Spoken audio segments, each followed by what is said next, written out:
Hello everybody, welcome to my channel, welcome back to my channel. Hope you all are doing very well. तो इस video में ना हम लोग admission process के बारे में बात करने वाले, ना ही कैप्स के बारे में और ना ही कॉलेजेस के बारे में, बट एक इम्पॉर्टेंट थिंग जो हम सभी को पता होनी चाहिए उसके बारे में बात करने वाले। ऐसी 10 चीज़ें बताऊंगी जो शायद मुझे कॉलेज में जाने से पहले पता होती तो मैं और अच्छा बेटर परफॉर्म कर पाती अपने कॉलेज में। तो लेट्स गेट स्टार्टेड। सबसे पहली चीज़ आती है वो है कि कॉलेज के साथ साथ आपको फ्रीडम मिलती है। और बहुत लोगों को ये लगता है कि ये स्टेरियोटाइप है, ऐसा कुछ नहीं होता है वगैरह वगैरह, बट फ्रीडम मिलती ज़रूर है। और मैंने खुद अपनी लाइफ में डिफरेंस देखा है कि मेरा कॉलेज के पहले कैसी थी लाइफ, और इंजीनियरिंग कॉलेज में आने के बाद मेरी कैसी लाइफ हुई है। चेंज हुआ है मेरे पेरेंट्स का पर्सपेक्टिव, मेरे पेरेंट्स की स्ट्रिक्टनेस चेंज हुए है। तो ये सब चीज़ें मैंने खुद देखी है अपने लाइफ में, ठीक है। तो यहाँ पे आपको मिलेगी freedom to choose whatever you want to do, freedom to participate in any kind of function। कोई भी चीज़ करने के लिए आपको मनाही तो नहीं रहने वाली है, ठीक है। फ्रीडम ज़रूर मिलने वाली है, बट याद रखना कि फ्रीडम के साथ आती है रिस्पॉन्सिबिलिटी। और जब मैं 8th स्टैंडर्ड में थी ना, हमारे स्कूल में ना एक सेमिनार हुआ था जहाँ वो दीदी ने कहा था कि अगर आपको फ्रीडम मिल रही है तो आपको उसको रिस्पॉन्सिबिलिटी के साथ में निभाना पड़ता है। और फ्रीडम के साथ साथ आपके पास एक रिस्पॉन्सिबिलिटी आती है। रिस्पॉन्सिबिलिटी किस बात की आई है कि हाँ, हमें अगर फ्रीडम मिली है तो हमें इस फ्रीडम का मिसयूज़ नहीं करना है, हमें इसे राइट वे में और इससे बेस्ट से बेस्ट अपॉर्चुनिटी हम लोग क्या ग्रैब कर सकते हैं, हम लोग वो देखेंगे इस फ्रीडम से। सेकेंड चीज़ आ जाती है वो है बॉन्ड्स। अब बॉन्ड्स किसके साथ और कैसे? तो मुझे ना फ्रेंडशिप करने से बहुत ज़्यादा डर लग रहा था जब मैं कॉलेज में इंटर किया। अब रीज़न बताती हूँ मेरे को डर क्यों लग रहा था। मैं पिछले 13 सालों से एक ही स्कूल में थी, और ना ही गली में दोस्त है मेरा, ना ही मेरी ट्यूशन में कोई अलग दोस्त थे। मेरे स्कूल वाले ही दोस्त मेरे ट्यूशन में थे 10वीं तक, 11वीं 12वीं तक, ठीक है। तो मेरे को था कि भाई मैं दोस्त कैसे बनाऊंगी, इन लोगों को मैं काफ़ी सालों से जानती है और हमें फ्रेंडशिप चलाने की ज़रूरत कभी पड़ी नहीं। फ्रेंडशिप अपने आप चलती गई, हमारा बॉन्ड अपने आप बढ़ता गया। बट अब मैं नई जगह आई हूँ और मैं कैसे दोस्त बनाऊंगी, मेरे को इसका टेंशन लग रहा था। बचपन में तो कैसे भी दोस्त बन जाते हैं हमसे, बट कॉलेज में आके थोड़ा वो अलग हो जाता है। बट फिर धीरे धीरे सबसे बात करने का मैंने डिसाइड किया। एंड फर्स्ट दिन जब हमारा ओरिएंटेशन का फर्स्ट डे था, तब मैंने एक लड़की से बात की थी and no one was around me. और मैं ऐसे मतलब सोच रही थी कि कैसे बात करें, क्या बात करें। पता तो सब लोग मतलब दिखते लोग रहे थे मुझे। फिर मेरे बाजू में एक लड़की बैठी थी एंड आई थॉट कि मतलब चलो बात करके देखते हैं, बात करने में क्या जाता है। फिर हमने शुरू किया कि हाँ मतलब कितने परसेंटाइल थे, ऐसा वैसा। एंड फिर हमारी थोड़ी बहुत बातचीत शुरू हुई and she was the first person, और उसकी ब्रांच अलग थी, but she was the first person जिसको मैंने ओरिएंटेशन के टाइम पे बात किया। एंड फिर उसके बाद मैंने अच्छा खासा उसके साथ मतलब ओरिएंटेशन में जाना है तो उसके साथ जाना वगैरह वगैरह। बस हमारी जो क्लासेस थी वो अलग होती थी। एंड स्पॉट के बाद ऐसा हुआ कि वो मेरे क्लास में आ गए। स्पॉट में उसको ENTC मिल गया, वो मेरे क्लास में आ गई और मेरी बहुत अच्छी दोस्त है अभी, ठीक है। तो मेरे जितने भी वीडियोस बनाती है वो, मतलब हम लोग मेमोरीज कलेक्ट करते हैं तो मेरी वीडियोस भी उसके पास होते हैं। मेरे अगर कंटेंट शूट करना है तो वो कर देती है। तो ये सब बॉन्ड अपने आप बन जाता है, ठीक है। टाइम हील्स एवरीथिंग, ये याद रखना और बॉन्ड्स बनाना। और एक सीनियर भी थी, सीनियर दीदी थी। एंड मैं ऐसे ही रैंडमली बैठी थी, तब मेरे पास कोई ऐसा दोस्त वगैरह तो दिख नहीं रहा था मेरे को, और मैं अकेले बैठी थी। एक दिन अपने जो कॉलेज का एक छोटा सा गार्डन का काइंड ऑफ थिंग है, वहाँ बैठी थी and I was reading my book and दो सीनियर्स एंड आई थॉट कि एरोगेंट हो गए, सीनियर है तो हमको तमीज़ से बात नहीं करेंगे। But randomly I started talking to them and she was so sweet. दो थी, एक सिविल की दीदी थी और एक हमारी ब्रांच की थी। And she was talking so sweetly, मतलब अच्छे से बता रही थी सब चीज़ें ये वो। She was topper of the first year, तो मेरे को लगा हाँ मैंने अच्छे लोगों से बात किया। फिर उसने अपना फूड शेयर किया, फिर बातें शेयर की, और काफ़ी देर तक वो एक सिविल की दीदी थी वो मेरे साथ बैठी। एंड अभी भी अगर मैं देखूँ तो मेरे को वो दीदी हमेशा हेल्प करती है, मतलब हमेशा कोई भी डाउट हुआ कोई भी हुआ तो मुझे हेल्प करती है। तो ऐसे बॉन्ड्स बनते जाते हैं। बस बात ये होती है कि हम लोग कम्युनिकेशन करना हमने चाहिए, कम्युनिकेशन हमको एटलीस्ट स्टार्ट करना चाहिए लोगों से। लोग हमको क्या लगता है पता है, स्टार्टिंग में जब हम लोग जाते हैं तो लोग हमको जज करेंगे, लोग हमारे कम्युनिकेशन को जज करेंगे, हमारे बात करने के तरीक़ों को जज करेंगे। बट ऐसा नहीं होता है। जितना कॉन्फिडेंटली आप बात करोगे उतना ज़्यादा लोगों को लगेगा कि नहीं भाई इस बंदे में कोई बात है, तभी जाके ये अपने से बात करे, इसमें कॉन्फिडेंस कूट कूट के भरा है, ठीक है। अच्छा खासा बॉन्ड्स बन चुके हैं। इतने भी नहीं बने, बट हाँ थोड़े बहुत बन चुके हैं। And I am trying to improve that also, क्योंकि सेकेंड ईयर में ज़्यादा इन्वॉल्व होना है मेरे को। फर्स्ट ईयर में मैं इतनी ज़्यादा, टू बी ऑनेस्ट, इतनी ज़्यादा इन्वॉल्व नहीं थी हर चीज़ में, बट मैंने ट्राई किया था कि मैं इन्वॉल्व रहूँ। ठीक है, मैंने क्लब्स में पार्टिसिपेट किया था, अपॉर्चुनिटी जो मिल रही थी उसमें पार्टिसिपेट किया था। ओरिएंटेशन में आपको स्टेज पे बुलाते हैं, तो मैं एक बार स्टेज पे भी गई थी। उसके बाद में क्लब्स एक्टिविटी में आपको इवेंट्स में बुलाते हैं, तो मैं ट्राई करती हूँ कि इवेंट्स में मैं प्रेजेंट रहूँ। तो ये सब छोटी छोटी चीज़ें करी है मैंने। ठीक है, और फोर्थ चीज़ पे वो है कि बैड इन्फ्लुएंस। तो गाइस मैं सीधा बैड इन्फ्लुएंस बोलूँगी, ठीक है, क्योंकि ऐसे बहुत लोग होते हैं कॉलेज में जो जिनका इन्फ्लुएंस बैड होता है, जो हम अपनी तरफ करने की कोशिश करेंगे। और ये जो है ना, वो मेरे साथ ट्यूशन में हो चुका था।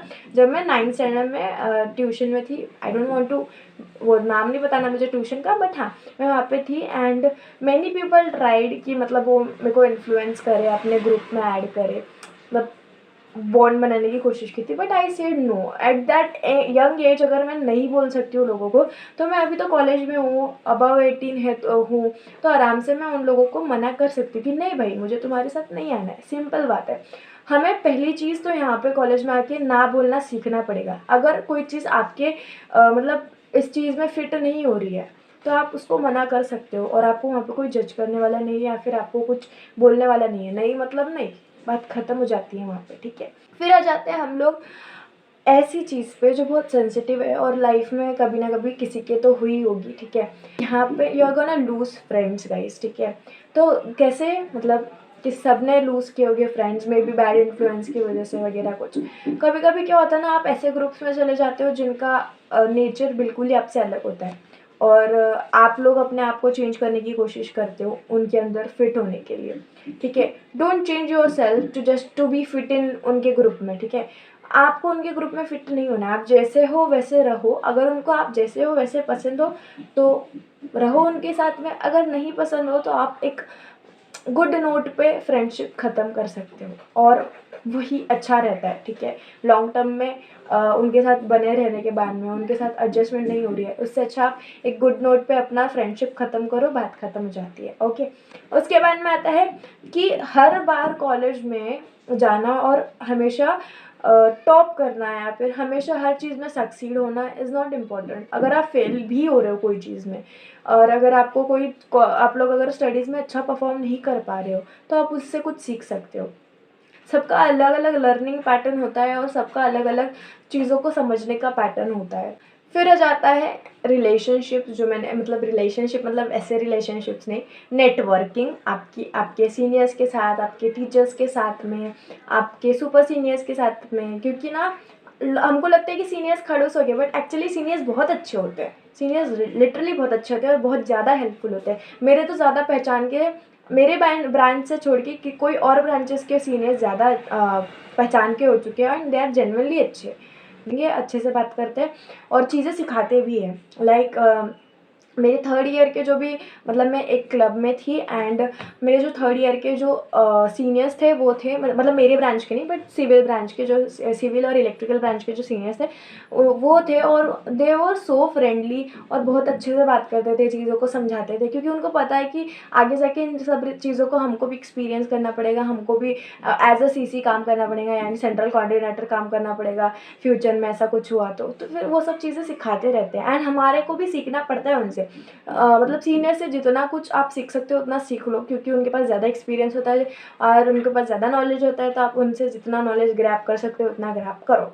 तो उसके बाद में आ जाते हैं एग्जॉस्टेड डेज। तो ऐसे बहुत से एग्जॉस्टेड डेज रहेंगे आपकी लाइफ में कॉलेज में। और कभी कभी क्या होता है ना, लेक्चर्स नहीं होते, और कभी कभी बहुत एग्जॉस्टेड डे होता है। मतलब आपको प्रैक्टिस भी करने जाना है, स्पोर्ट्स वीक आने वाला है, सुबह प्रैक्टिस करने जाना है, फिर लेक्चर्स करने हैं, एंड देन फिर आपका प्रैक्टिकल है, देन फिर आप 5:30 को या उसके बाद में वाइंड अप कर रहे हो अपना दिन। तो ऐसे दिन भी आएगा, और ऐसा दिन भी आएगा जहाँ पे आप लोग कॉलेज तो गए हो, आपके लेक्चर्स ही नहीं हुए, आपको ऐसे ही घर पे छोड़ दिया।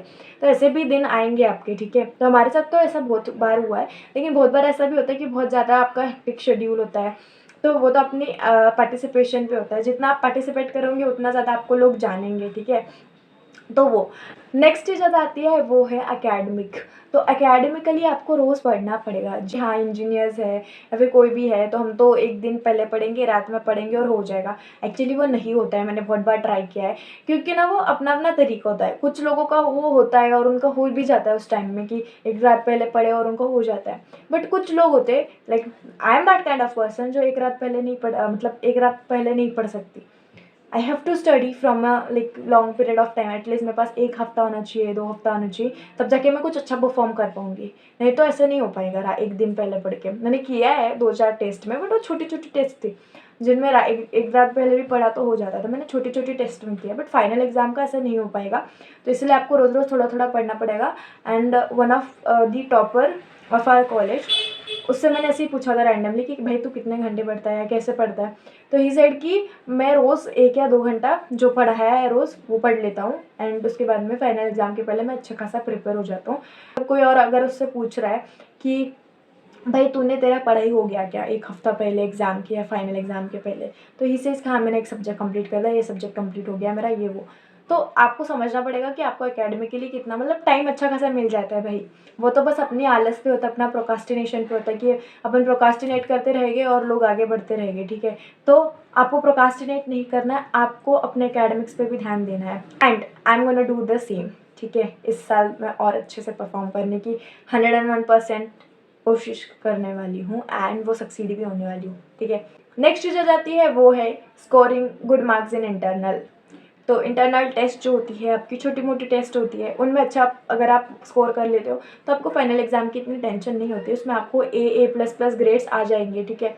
तो आपको अपनी जो CTs होती है यानी कि क्लास टेस्ट होती है, उनमें अच्छा परफॉर्म करना है। आपकी जो मिड टर्म टेस्ट होती है उनमें अच्छा परफॉर्म करना है ताकि आपका फाइनल का स्कोर अच्छा हो जाए, ठीक है?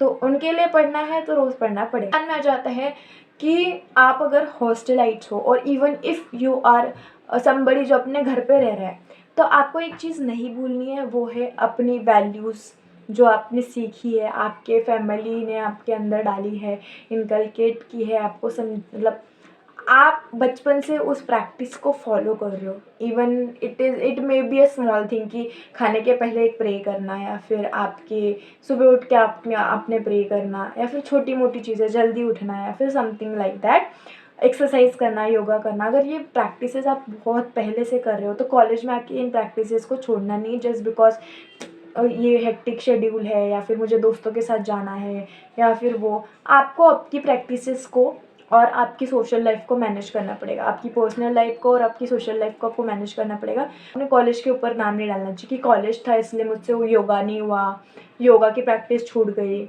बहुत हेक्टिक डेज होते हैं तो मैं थक जाता हूँ।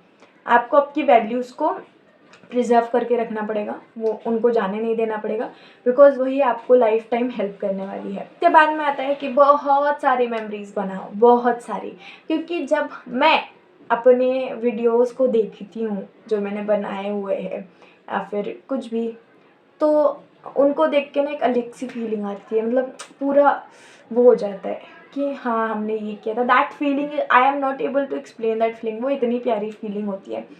पहली बार गरबा नाइट में जाना, दोस्तों के साथ पहली बार घूमने जाना, और फिर कॉलेज में कोई इवेंट है उसमें पार्टिसिपेट करना, फ्रेशर्स है उसमें पार्टिसिपेट किया था, क्या किया था, वो सब चीज़ें आपको याद रहती है, and that our life time की मेमोरीज। ये दिन कभी वापस नहीं आने वाले, कभी भी नहीं।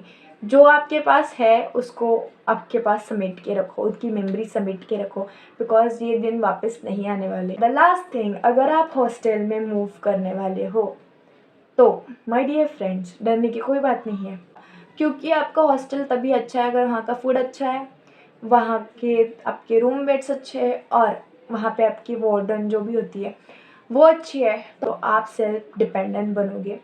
आप उन चीज़ों के लिए डिपेंडेंट मतलब पेरेंट्स पे डिपेंड नहीं रहोगे। जो जो चीज़ आपके लिए पेरेंट्स करते थे आप उस चीज़ पे डिपेंडेंट नहीं रहोगे, आप वो खुद से करोगे। आपको कुछ खरीदना है तो आप स्ट्रेंजर से जाके खुद बात करोगे जो आपके पेरेंट्स आपके लिए करते थे।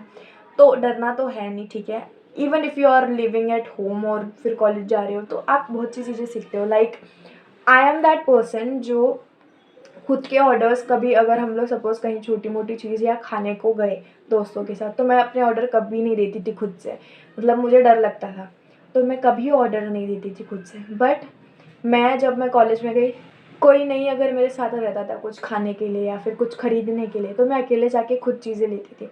नहीं तो आज तक मेरे जो बाकी के दोस्त हैं, वो जाके ऑर्डर देते थे, वो जाके पे करते थे, नॉट इवन मतलब मैं जाके बोलने को भी नहीं जाती थी कि भाई मुझे ये चीज़ खरीदनी है, ये चाहिए मेरे को। मेरे सारे दोस्त अगर जाते थे तो वो ये जो मैंने चीज़ें बोली वो ऑर्डर कर देते थे, पैसे मैं उनको दे देती थी या फिर मैं कभी जाके खुद से पे करती थी तो करती थी, बाकी उनको पैसे दे देती थी, वो पे कर देते थे। ऐसी चीज़ मैं करती थी, बहुत बार किया मैंने ऐसे।